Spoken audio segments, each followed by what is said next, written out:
한때 세계 서열 24번째 자리를 꿰찼던 거대한 제국 기억하십니까?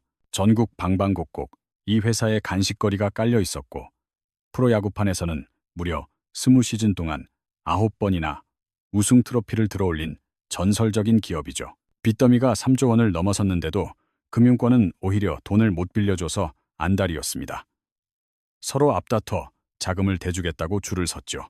문제는 이 천문학적인 자금이 과자 공장이 아닌 엉뚱한 곳으로 흘러갔다는 점입니다.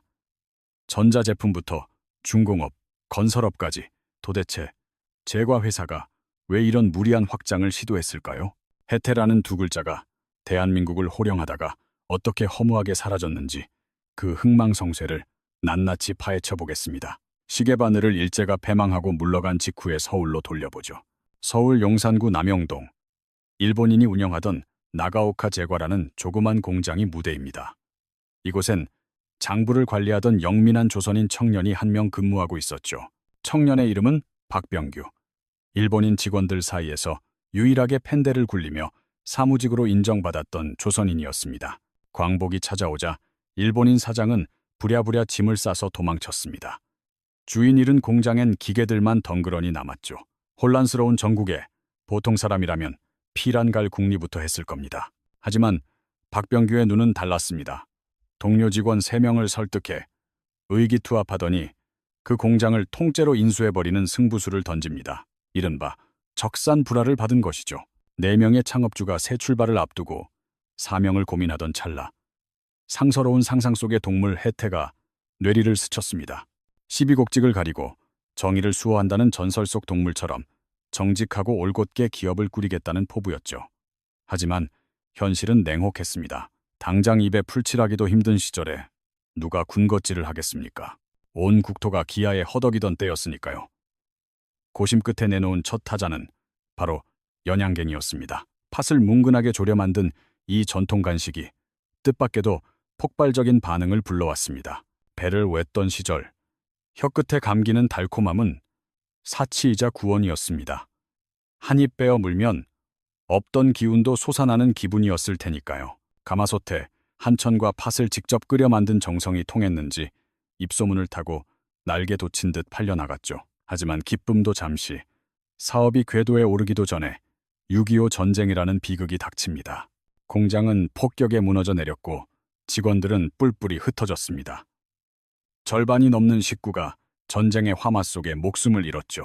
일반적인 기업이었다면 거기서 역사가 끝났을 겁니다. 그러나 살아남은 이들은 솥단지 하나를 짊어지고 피란길에 올랐습니다. 부산 자갈밭에 천막을 치고 그 솥단지로 다시 팥을 졸였죠. 포탄이 떨어지는 와중에도 달콤함을 찾는 수요는 여전했거든요. 덕분에 혜태는 창립 이래 단 하루도 공장 가동을 멈추지 않았다는 믿기 힘든 전설을 쓰게 됩니다. 전쟁이 했고 서울로 환도한 혜태는 본격적으로 비상의 날개를 펼칩니다. 미군 부대에서 흘러나오는 껌과 사탕을 보며 새로운 영감을 얻은 것이죠. 우리 기술로는 안 될까? 당시만 해도 껌은 전량 수입품이었습니다. 맨 땅에 헤딩하듯 일본에서 기계를 들여왔고 드디어 국산 껌의 시대가 열렸습니다. 그런데 여기서 참 아이러니한 일이 벌어집니다. 당시 혜태가 내놓은 껌 중 가장 대박을 친 물건이 바로 담배 모양을 본뜬 시각껌이었거든요. 광고 카피가 가관이었습니다. 아빠도 나도 시각껌. 지금 같으면 당장 불매운동이 일어날 법하지만 그땐 없어서 못 팔 정도였습니다. 어른들의 흡연을 흉내내고 싶어하는 아이들의 심리를 제대로 저격한 거죠. 아무튼 이 껌 팔아 번 돈으로 회사의 체급이 달라졌습니다. 진짜 혁명은 그 다음부터였고요. 여름 장사의 핵심이 뭐겠습니까? 시원함이죠. 고작 해야 설탕물 얼린 아이스 깨끼가 전부던 시절, 혜태는 판을 뒤집을 승부수를 띄웁니다. 유럽에서 맛본 부드러운 소프트 아이스크림을 국내에 도입하기로 결심한 겁니다. 직원들을 낙농 선진국 덴마크로 보내 기계를 공수해 왔는데 예상치 못한 난관에 봉착했습니다. 아이스크림의 핵심 원료인 탈지 분유가 국내엔 전무했거든요. 해결책은 어디에 있었을까요? 바로 주한미군이었습니다. 미군 부대에서 탈지 분유를 조달해 생산 라인을 돌렸습니다. 다행히 혜태 공장의 위생 수준이 높아 까다로운 미군 납품 기준을 통과한 덕에 맺어진 인연이었죠. 하지만 또 다른 문제가 발목을 잡았습니다. 아이스크림의 수분 때문에 과자콘이 눅눅해지는 현상이었죠. 수없는 실패 끝에 찾아낸 묘수가 기가 막힙니다. 바로 콘과자 안쪽 면에 초콜릿을 발라 코팅막을 입히는 것. 이렇게 하면 아이스크림이 녹아도 과자는 바삭함을 유지할 수 있었으니까요. 당시 기술로는 초콜릿을 얇고 고르게 펴 바르는 게 어려웠습니다. 결국 초콜릿이 바닥으로 흘러내려 뭉쳐 굳어버렸는데 이게 오히려 신의 한 수가 됐습니다. 아이스크림을 다 먹어갈 즈음 등장하는 묵직한 초콜릿 덩어리. 사람들은 이걸 공짜 보너스라 여기며 환호했죠. 기술 부족이 낳은 실수가 최고의 매력 포인트로 둔갑한 순간이었습니다. 이 전설적인 제품의 이름, 바로 브라보콘입니다. 출시되자마자 대한민국 전역이 들썩였습니다. 도매상들이 구름대처럼 몰려들어 공장 정문을 걸어 잠가야 할 지경이었죠. 찍어내는 족족 순식간에 동이 났습니다. 어느 정도였냐고요? 남북 적십자 회담 때 북측 대표단에게 간식으로 내놨더니 이게 남조선 기술일 리 없다, 미제 아니냐며 의심했다는 일화가 있습니다. 결국 포장지에 적힌 서울 주소를 보여주고서야 입을 다물었다고 하죠. 그만큼 품질이 압도적이었습니다. 브라보콘은 지금까지 48억 개 넘게 팔렸고 누적 매출만 1조 7천억 원을 돌파했습니다. 한 줄로 세우면 지구를 26바퀴나 감을 수 있는 엄청난 양입니다. 하지만 브라보콘의 신화는 서막에 불과했죠. 혜태는 연달아 홈런을 날립니다. 달콤한 꿀과 고소한 땅콩이 버무려진 맛동산은 한 번 봉지를 뜯으면 바닥을 볼 때까지 멈출 수 없는 마약 같은 과자였습니다. 누적 판매량 28억 봉지, 지구와 달을 왕복하고도 남을 물량이죠. 야구공을 닮은 홈런볼은 프로야구 출범 시기에 맞춰 등장해 야구 열풍을 타고 날개 돋친 듯 팔려나갔습니다. 담백한 크래커 에이스는 어른들의 술안주와 커피 짝꿍으로 자리를 잡았고 실제 밥맛을 구현한 밥안바를 사려고 사람들이 장사진을 쳤습니다. 촉촉한 초코케이크 OES는 월 매출 45억 원을 찍는 괴물 같은 브랜드로 성장했죠. 편의점 매대의 절반이 혜태 제품으로 도배되던 시절이었습니다. 롯데제과와 함께 업계의 쌍두마차로 군림하며 천하를 호령했습니다. 하지만 회사가 너무 잘 나가자 경영진의 시선이 다른 곳을 향하기 시작합니다. 바야흐로 프로야구의 시대가 열렸는데 호남 지역을 연고로 하겠다는 기업이 전무했습니다. 굵직한 대기업들의 의사타진을 해봐도 하나같이 손사래를 쳤죠. 정치적으로 소외된 지역이라 자칫하면 손해만 볼 거란 계산 때문이었습니다. 호남의 맹주였던 금호그룹조차 거절했습니다. 심지어 청와대까지 찾아가 각하의 뜻입니까? 라고 물어본 뒤 아니라는 답을 듣자마자 발을 뺐다는 후문이 있을 정도였죠. 모두가 외면할 때 유일하게 손을 번쩍 든 기업이 바로 혜태였습니다. 광주를 홈으로 하는 야구단의 탄생이었죠. 창업주 박병규 회장의 고향이 광주였던 점이 크게 작용했습니다. 라이벌 롯데는 결사반대했죠. 감히 식품업계 경쟁자가 신성한 야구판에 끼어드는 게 못마땅했던 겁니다. 솔직히 말해 시작은 비웃음거리였습니다. 과자 쪼가리 파는 회사가 야구단을 운영한다고? 창단 멤버라곤 고작 15명이 전부였습니다. 다른 구단들이 쟁쟁한 재벌과 지원을 등에 업은 것과 달리 혜태는 지원금도 쥐꼬리만 했고 시설은 열악하기 짝이 없었습니다. 번듯한 훈련장 하나 없어 떠돌이 생활을 해야 했죠. 타자가 마운드에 올라 10승을 챙기고 홈런 30방을 때려내는 만화 같은 일이 실제로 벌어졌습니다. 선수가 워낙 없다 보니 생긴 촌극이었죠. 그런데 이 팀의 결말이 어떻게 됐는지 짐작 가시나요? 창단 2년 만에 보란듯이 우승컵을 들어 올리더니 내리 4년 연속 우승이라는 한국 야구 역사상 전무후무한 대기록을 작성해버립니다. 20시즌 동안 무려 9번이나 챔피언 자리에 올랐으니 우승 확률이 5할에 육박하는 셈이죠. 메이저리그의 상징인 뉴욕 양키스조차 명함을 못 내밀 수준인데 도대체 비결이 뭐였을까요? 역설적이게도 가난이 선수들을 하나로 묶었습니다. 소외된 호남의 자존심을 야구로 증명하겠다는 도끼가 서려 있었고 팬들은 그 투지에 미친 듯이 열광했습니다. 광주 구장은 발 디딜 틈 없는 만원 관중으로 터져나갔고 응원전의 데시벨은 타 구단과 비교 자체가 불가능했죠. 혜태가 승리하는 날이면 호남 전체가 거대한 축제장으로 변했습니다. 개그맨 김병조 씨는 타사 초코파이는 쳐다보지도 않고 오직 브라보콘과 OS만 고집했을 정도입니다. 이런 맹목적인 지역 사랑 덕분에 지방 제과업체는 단숨에 전국구 대기업으로 도약합니다. 이 시기에 혜태는 단순한 기업 브랜드를 넘어섰습니다. 호남 사람들에게는 삶의 일부이자 일상 그 자체였으니까요. 아이들은 한 손에 브라보콘을 쥐고 자랐고 저녁상 머리엔 온 가족이 둘러앉아 타이거즈 중계를 봤습니다. 명절 선물 1순위는 단연 혜태 종합 선물 세트였죠. 대한민국에서 혜태를 모르면 간첩 소리를 듣던 시절입니다. 재계 서열 24위, 계열사 15곳, 연 매출 2조 7천억 원. 과자 부스러기나 팔던 회사가 실로 거대한 산업 제국을 건설한 겁니다. 서울 올림픽 시즌엔 당대 톱스타들이 때로 나와 브라보콘 CM송을 불렀으니 그 위상이 어느 정도였는지 감이 오시나요? 하지만 이 눈부신 성공이 독이 되었습니다. 창업주 박병규 회장이 52살이라는 한창 나이에 폐암으로 급작스럽게 타계하면서 비극의 씨앗이 잉태된 거죠. 29살의 젊은 아들이 경영 지휘봉을 잡았는데 그는 아버지와는 DNA부터 달랐습니다. 부친상 치르고 불과 18일 만에 임시 주주총회를 소집해버리죠. 인사발령은 파격 그 자체였습니다. 일개과장이었던 29 청년이 하루아침에 상무이사 타이틀을 달더니 이듬해엔 전무, 그 다음 해엔 부사장까지 초고속으로 승진합니다. 그리고 33살이 되던 해 마침내 그룹의 정점인 회장직에 등극합니다. 미국 유학파 출신의 이 젊은 야심가는 거칠 것이 없었죠. 아버지가 30년 공들여 쌓은 탑을 물려받은 주인공, 바로 박건배 회장입니다. 하지만 그는 선대 회장과는 전혀 다른 그림을 그리고 있었습니다. 취임, 일성부터가 충격적이었습니다. 식품은 줄이고 전자와 건설에 올인하겠다.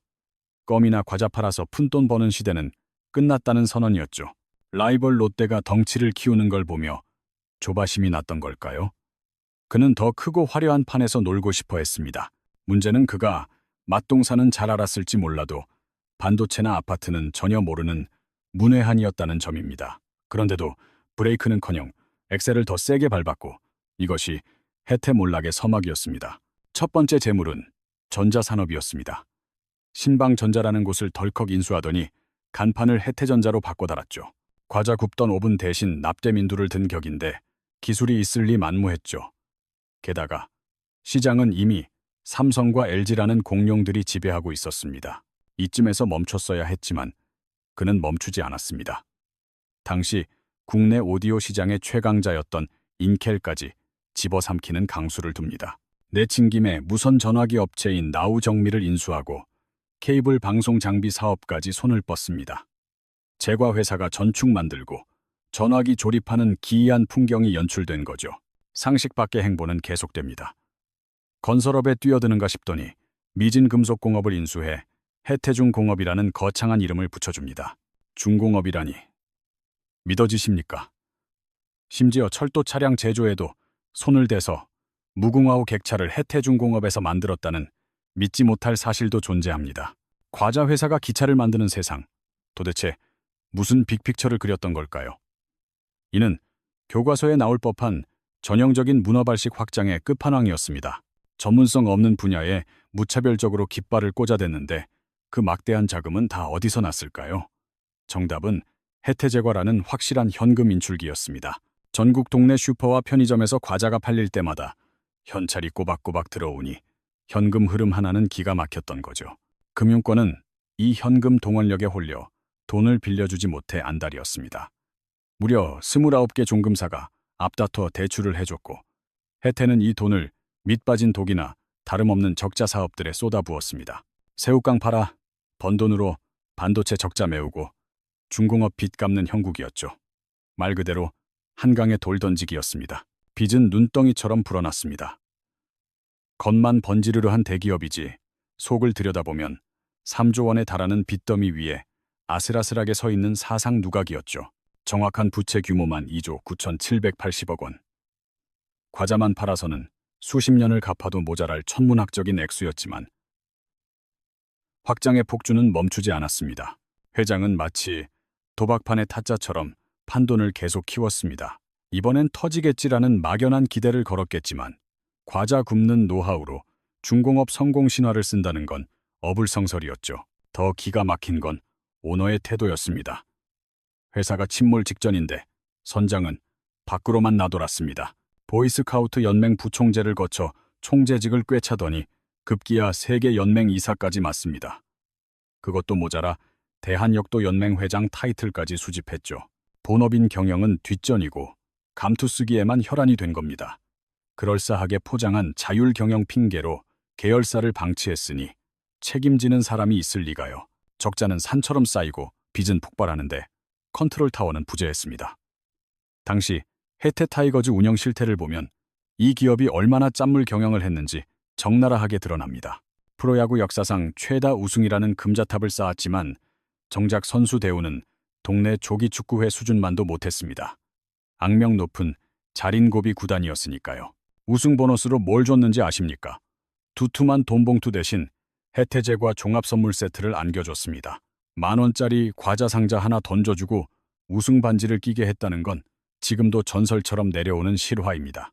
연봉도 타구단에 비해 턱없이 낮았는데 급기야 우승 직후 시즌에 전설의 사건이 터지고 맙니다. 구단이 허리띠를 졸라매겠다며 숙소 등급을 낮추고 식비까지 깎아버린 겁니다. 심지어 선수들에게 지급하던 소소한 타격 격려금마저 반토막을 냈죠. 안타 치면 10,000원, 2루타 치면 20,000원 주던 코 묻은 돈까지 뺏어가니 참다 못한 선수들이 결국 집단행동, 즉 항명을 결심합니다. 구단주가 생색내며 마련한 회식 자리였습니다. 불판 위엔 불고기가 지글거렸지만 그 누구도 젓가락을 들지 않았습니다. 섬뜩한 침묵만 흘렀죠. 고기가 새카만 숯덩이가 되어 연기만 자욱할 때까지 아무도 입을 열지 않았습니다. 무언의 시위, 그 유명한 불고기 항명 사건입니다. 격분한 구단주는 자리를 박차고 나갔고 감독은 주동자를 색출하겠다며 길길이 날뛰었습니다. 결국 총대맨 선수 한 명이 벌금에 출장 정지까지 당했죠. 나중에 밝혀진 진실은 우픈 코미디였습니다. 진짜 주동자는 따로 있었는데 눈치 게임에서 진 선수가 억울하게 독박을 썼다는 후문입니다.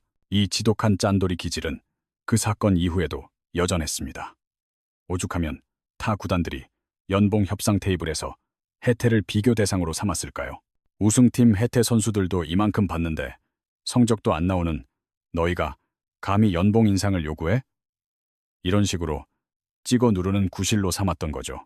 야구단까지 쥐어짜서 만든 그 막대한 현금, 도대체 어디로 증발했을까요? 전부 전자회사 적자를 메우고 중공업 회사 빚을 갚는 데 쏟아붓고 있었습니다. 매일 황금알을 낳아주던 혜태제과라는 거위의 배를 갈라 엉뚱한 구멍을 메우고 있었던 셈이죠.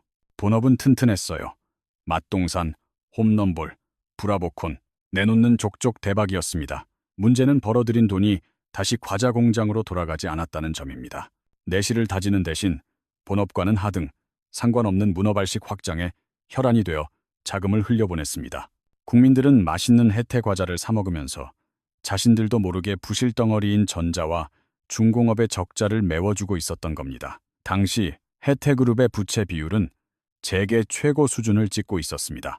겉보기엔 매출 2조 원이 넘는 거대 기업이었지만 속은 두슬대로 컵바 빈 껍데기나 다름없었죠. 그런데도 브레이크 없는 질주는 계속됐습니다. 대체 무슨 배짱이었을까요?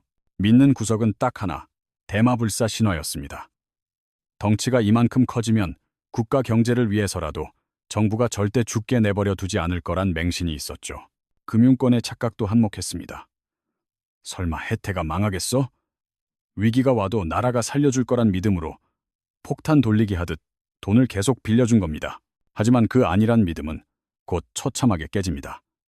아시아 전역을 집어삼킬 거대한 경제 쓰나미가 몰려오고 있었으니까요. 태국발 외환 위기가 도미노처럼 인도네시아를 넘어 한반도를 향해 돌진했습니다. 그해 여름, 태국 바트와 가치가 하루아침에 휴지 조각이 되면서 악몽은 시작됐습니다. 외국인 투자자들은 썰물처럼 자금을 빼나갔고 곧이어 인도네시아 루피아화가 폭락했습니다. 말레이시아도 예외는 아니었죠. 그리고 마침내 그 충격파가 한국을 강타했습니다. 환율은 천정부지로 치솟고 주식시장은 곤두박질쳤죠. 갚아야 할 외채는 산더미인데 금고의 달러가 씨가 말라버린 겁니다. 은행들이 휘청거리기 시작했습니다. 바야흐로 IMF 외환 위기의 서막이 올랐죠. 튼튼해 보이던 대기업들이 추풍낙엽처럼 쓰러졌는데 1월 한보철강의 부도가 그 신호탄이었습니다. 무려 5조 원이 넘는 빚더미에 깔려 무너졌습니다.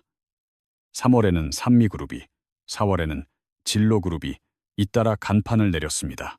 7월 재계순위 8위였던 기아그룹마저 부도 유예 협약에 들어갔고 11월에는 드디어 해태의 차례가 왔습니다.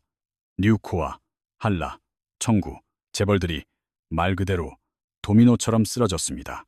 결국 정부는 국제통화기금에 구제금융을 신청했습니다.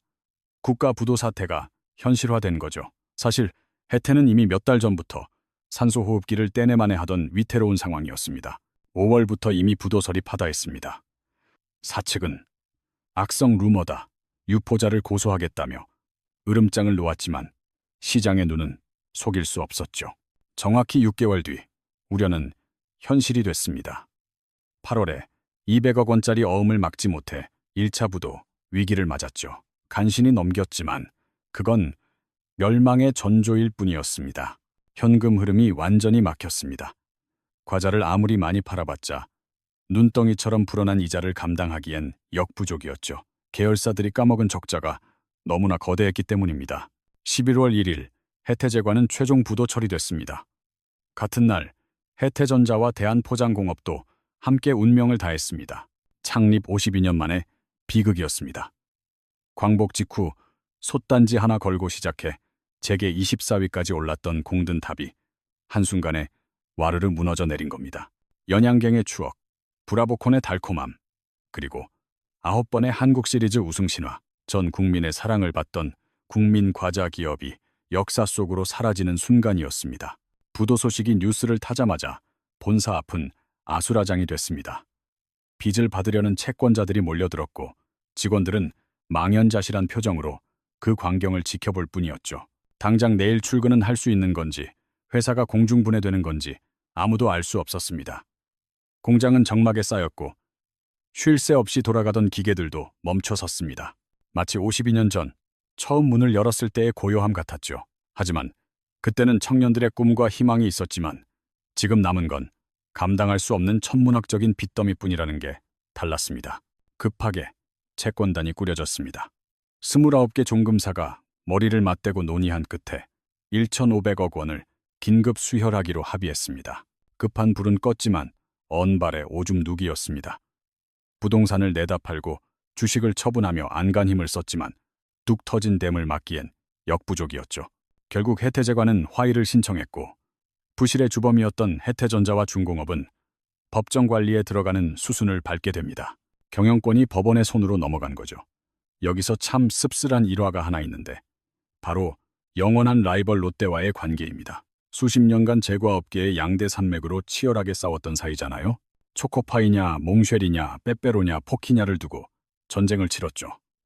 그런데 해태가 화의를 신청하며 비틀거리자 롯데는 기다렸다는 듯 납품 경로를 차단해버렸습니다. 해태의 원재료를 대주는 협력업체들에게 으름장을 놓은 겁니다. 해태 물건 대주면 우리랑은 거래 못한다. 사실상 자금줄과 숨통을 동시에 조여버린 잔인한 수였죠. 경쟁자가 쓰러졌을 때 손을 잡아주기는커녕 확인 사살을 한 셈입니다. 이 일로 업계에서는 롯데의 냉혹함에 혀를 내둘렀다고 하죠. 상황은 점입가경으로 치달았습니다. 이듬해 6월 정부가 칼을 빼들었습니다. 부실기업 55곳을 시장에서 퇴출하겠다는 살생부를 발표했는데 거기에 해태제과, 상사, 음료가 나란히 이름을 올린 겁니다. 퇴출 판정은 곧 사형 선고였습니다. 더 이상 살릴 가치가 없다는 뜻이니까요. 하루아침에 수많은 직원이 거리로 내몰렸고 하청 업체들의 줄도산이 이어졌습니다. 과자 한 봉지에는 수많은 기업의 생계가 달려 있거든요. 밀가루, 설탕, 포장지, 운송업체까지. 해태라는 거목이 쓰러지자 그 아래 있던 풀뿌리 기업들까지 모조리 타격을 입은 겁니다. 불똥은 야구단으로도 튀었습니다. 해태 타이거즈는 가을 야구를 마쳤지만 당장 내년 시즌을 기약할 수 없는 처지가 됐습니다. 선수들 월급 줄 돈조차 없었으니까요. 국보급 투수 선동열은 일본으로 떠나야 했습니다. 말이 임대지 사실상 구단 운영비를 벌기 위해 팔려가는 신세였죠. 간판 타자 이종범 역시 일본행 비행기에 몸을 실었습니다. 주전급 선수들을 현금 트레이드라는 명목으로 다른 구단에 팔아넘기기 바빴습니다. 우승 트로피를 9개나 들어올렸던 왕조가 제사를 깎아먹으며 연명하는 비참한 상황이 연출된 겁니다. 광주 시민들의 충격은 이루 말할 수 없었습니다. 타이거즈는 단순한 공놀이 팀이 아니었거든요. 호남의 자존심이자 상징이었습니다. 정치적, 경제적으로 소외받던 지역의 서름을 씻어주던 유일한 해방구였습니다. 타이거즈가 이기는 날이면 온 동네가 잔칫집처럼 들썩였으니까요. 그런 팀이 공중분해될 위기에 처했으니 팬들은 발을 동동 구를 수밖에요. 제발 우리 팀 좀 살려달라고 호소했지만 모기업이 산소호흡기를 떼는 마당에 야구단이 온전할 리 만무했습니다. 더 기가 막힌 건 오너 일가의 행보였습니다. 회사가 이 지경이 됐는데 책임지는 사람은 아무도 없었습니다. 회장은 경영 일선에서 물러나는 신만 했을 뿐 법적인 처벌은 피해갔죠. 횡령이나 분식회계 같은 구체적인 범죄 사실이 드러나지 않았기 때문입니다. 그저 경영을 못해서, 무능해서 망한 것은 죄가 되지 않았던 겁니다. 법적으로는 무죄일지 몰라도 도의적으론 유죄였죠. 수만 명의 가장과 협력업체들이 길바닥에 나앉았는데 정작 사태를 만든 장본인은 털끝 하나 다치지 않는 것. 이것이 바로 당시 대한민국 재벌 시스템의 잔인한 민낯이었습니다. 거대 공룡이 쓰러진 겁니다. 혜태그룹의 해체 작업은 아주 처참했어요. 15개나 되던 계열사들이 공중분해됐거든요. 혜태전자는 셔터를 내렸고 중공업 역시 간판을 떼야만 했습니다. 철도 차량을 만들던 알짜 사업부는 다른 기업 품에 안겼고 상사는 부도를 맞았죠. 유통부문도 새 주인을 찾아 떠났습니다. 당대 최고의 광고 회사였던 코레드마저 매각되는 신세가 됐으니까요. 거리에서 혜태라는 두 글자가 하나둘 지워지기 시작했습니다. 50년을 버텨온 토종 브랜드가 역사의 뒤안길로 사라지는 순간이었죠. 하지만 폐허 속에서도 딱 하나, 본진인 제과만큼은 숨이 붙어 있었습니다. 연양갱의 맛동산, 그리고 브라보콘까지 국민 간식을 만들어낸 곳이니까요. 채권단은 다른 건 몰라도 이 회사만큼은 살려두기로 결정합니다. 브랜드 자체가 곧 돈이었거든요. 대한민국 사람라면 누구나 아는 과자들이잖아요. 채권단은 무려 8,400억 원이 넘는 빚을 주식으로 바꿔주는 이른바 출자 전환을 단행합니다. 빚을 탕감해주는 대신 회사를 통째로 접수한 셈이죠. 목숨은 건졌지만 우리가 알던 그 혜태 재벌의 계열사는 아니었습니다. 주인이 사라진 무주공산이 된 거죠. 자, 그럼 야구단의 운명은 어떻게 됐을까요? 매각 작업은 수년 동안 지지부진하게 이어졌습니다. 여러 기업이 입방아에 올랐지만 도장을 찍진 못했죠. 그때 구원투수로 등판한 게 바로 기아 자동차였습니다. 그렇게 혜태 타이거즈는 기아 타이거즈라는 새 유니폼을 입게 됩니다. 광주 팬들 입장에선 천만다행이었어요. 팀이 공중분해되지 않고 연고지도 지켰으니까요. 하지만 혜태라는 그 이름만큼은 영원한 작별을 고해야 했습니다. 유니폼 한 구석, 호랑이를 지켜주던 혜태의 로고가 사라진 겁니다. 9번의 우승 신화를 썼던 그 이름이 말이죠. 그렇다면 회사를 말아먹은 창업주의 아들은 그 후 어떻게 살았을까요? 거의 은둔자에 가까운 삶을 살았다고 전해집니다. 재기를 꿈꾸며 와인 유통업에 손을 댔지만 현실은 냉혹했죠. 결국 그 회사마저 남의 손에 넘어가고 말았습니다. 한때 재계 서열 24위 그룹을 호령하던 총수의 말년치고는 너무나 초라하고 쓸쓸한 퇴장이었죠. 하지만 냉정하게 말해서 그가 무너뜨린 것들에 비하면 이 정도 고통은 엄살에 불과합니다. 수많은 가장의 삶이 뿌리째 흔들렸으니까요. 혜태의 몰락은 우리에게 아주 뼈아픈 교훈들을 던져줍니다. 잘 나가는 본업을 놔두고 딴짓을 하면 어떻게 되는지, 빚으로 덩치만 키운 기업의 최후가 어떤지, 오너가 회사를 개인 지갑처럼 쓰면 무슨 사단이 나는지, 혜태그룹 안에 그 모든 오답 노트가 들어있습니다. 그렇다면 거대한 혜태 제국이 무너진 그 폐허 위에는 과연 무엇이 남았을까요?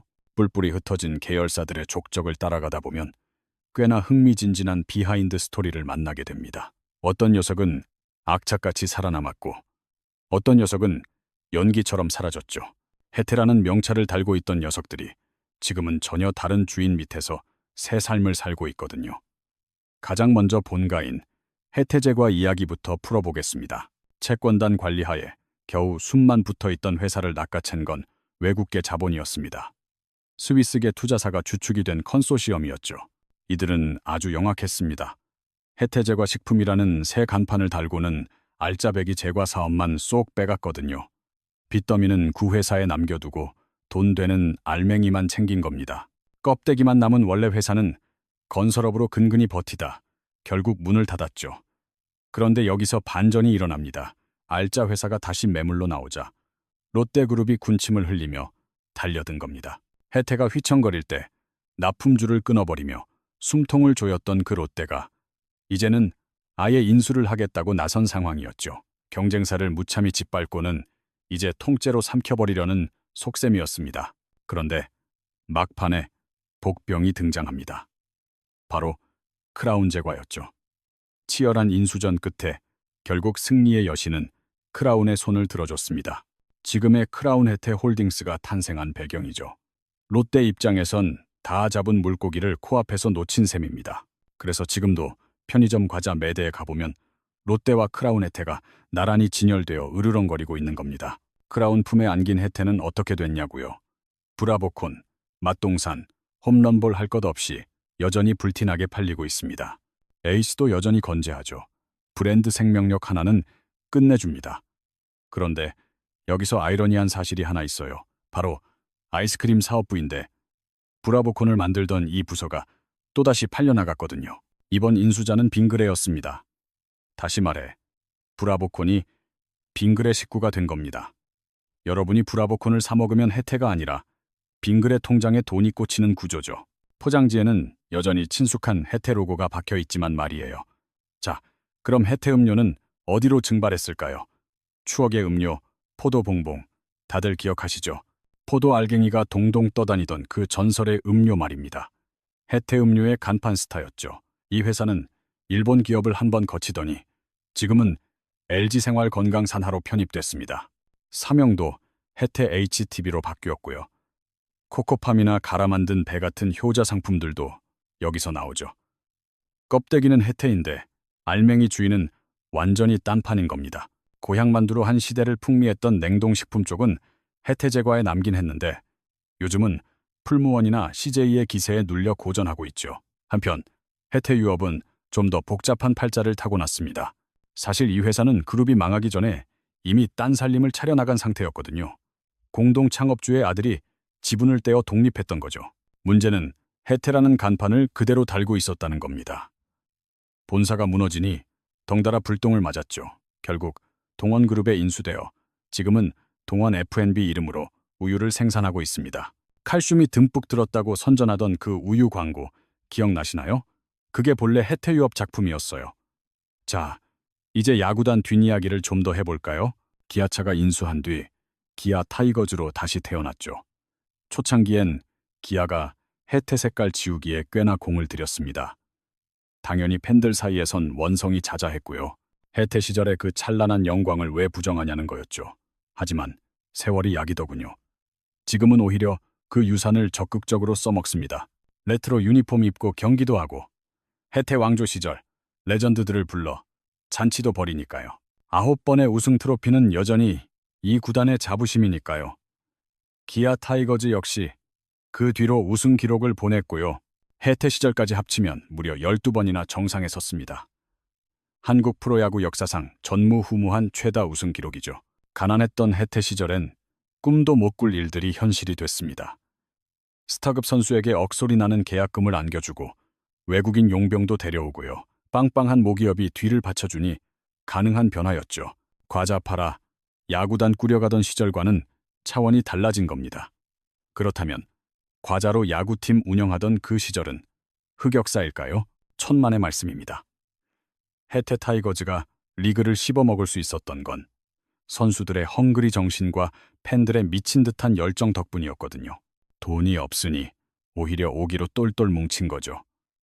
호남의 자존심을 걸고 뛰겠다는 각오가 남달랐습니다. 지금 기아 타이거즈가 누리는 그 두터운 팬덤도 사실 혜태 시절에 뿌리를 두고 있는 겁니다. 그때 쌓인 추억과 애정이 대를 이어 내려오고 있는 셈이죠. 자, 우린 혜태 제국의 멸망에서 무엇을 배워야 할까요? 첫째, 본업에 충실하라는 겁니다. 과자 잘 만드는 회사가 전자니 중공업이니 기웃거릴 이유가 없었잖아요. 쥐뿔도 모르는 분야에 돈을 쏟아붓다가 몽땅 날려먹은 꼴이죠. 지금도 비슷한 삽질을 하는 기업들이 널렸습니다. 좀 잘 나간다 싶으면 이것저것 손대다가 본전도 못 건지는 경우 말이죠. 혜태가 딱 그 짝이었습니다. 두 번째 교훈은 바로 빚의 공포예요. 남의 돈 빌려서 덩치를 키우면 처음엔 그럴싸해 보이죠. 속도도 빠르고요. 하지만 상황이 조금만 삐끗하면 그 빚이 목을 조르는 올가미가 됩니다. 혜태가 떠안은 빚만 3조 원에 육박했습니다. 경기가 좋을 때야 돌려막기로 버텼지만 외환 위기라는 파도가 덮치자 모래성처럼 무너졌죠. 금리가 치솟는 요즘 제2의 혜태가 되지 말란 법이 없습니다. 역사의 수레바퀴는 돌고 돈다는 말이 소름 돋게 들어맞습니다. 우리가 주목해야 할 세 번째 교훈은 바로 책임의 부재입니다. 오너가 거대한 기업을 침몰시켰는데 정작 법의 심판을 받은 주역은 없었으니까요. 피눈물을 흘린 건 하루아침에 일터를 잃은 직원들과 협력업체들이었습니다. 하지만 파국을 초래한 결정권자는 털끝 하나 다치지 않았죠. 이게 그 시절 대한민국 재벌 시스템이 가진 비극적인 민낯이었습니다. 세상이 변했다곤 하지만 투명한 경영까지는 갈 길이 여전히 멉니다. 아이러니하게도 혜태라는 사명에는 선악을 심판한다는 깊은 뜻이 서려 있었습니다. 정의를 수호한다는 전설 속의 그 동물, 맞습니다. 창업주들은 그 신수의 기운을 빌려 정직하게 기업을 일구겠다는 일념으로 깃발을 꽂았을 겁니다. 허나 바통을 이어받은 2세대 경영진의 행보는 그 초심을 산산조각 내버렸습니다. 문어발식 확장과 감당 못할 빚잔치, 그리고 비겁한 책임 회피까지 혜태라는 거룩한 이름이 부끄러워지는 순간이었죠. 기업이 자신의 영혼과도 같은 창업 정신을 망각했을 때 어떤 파멸을 맞이하는지 적나라하게 보여준 셈입니다. 오늘 밤 편의점에 들르면 여전히 그 익숙한 과자들을 집어들 수 있습니다. 혀끝에 닿는 맛도 예전 그대로죠. 허나 그 봉투 뒷면에 적힌 제조사는 우리가 알던 그 혜태가 아닙니다. 주인이 수차례 바뀌고 그룹은 공중분해됐습니다. 껍데기인 이름만 남고 알맹이는 뿔뿔이 흩어졌죠. 그럼에도 그 브랜드가 숨을 쉬고 있는 건 오직 소비자들이 기억하는 추억의 맛 덕분입니다. 구독자님들의 앨범 속에도 이 과자들과 함께한 순간이 한 장쯤은 있으시겠죠. 소품 가방에 필수로 챙기던 맛동산, 야구장 함성 속에서 녹여먹던 홈런볼, 무더위를 날려주던 브라보콘까지. 혜태그룹은 역사의 뒤안길로 사라졌어도 그 시절 우리의 찬란했던 기억은 유효기간이 없습니다. 오늘의 이야기가 단순한 기업 비사가 아닌 묵직한 울림으로 남기를 바랍니다. 50년 넘게 한국인의 희로애락과 함께하며 과자 부스러기로 시작해 프로야구 재패까지 이뤄냈던 전설적인 기업, 끝내 제어하지 못한 탐욕의 무게를 이기지 못하고 무너졌지만 그들이 남긴 유산들은 여전히 우리 일상 깊숙한 곳에 자리 잡고 있습니다. 혀끝의 달콤함과 가슴 벅찬 우승기의 추억을 되새기며 혜태그룹의 몰락사를 정리해봤습니다. 이 영상이 유익하셨다면 좋아요와 구독 버튼을 꾹 눌러주세요. 알림 설정까지 켜두시면 다음번에도 가장 빠르게 흥미진진한 경제 비하인드를 받아보실 수 있습니다. 더 알찬 이야기로 돌아오겠습니다. 시청해주셔서 감사합니다.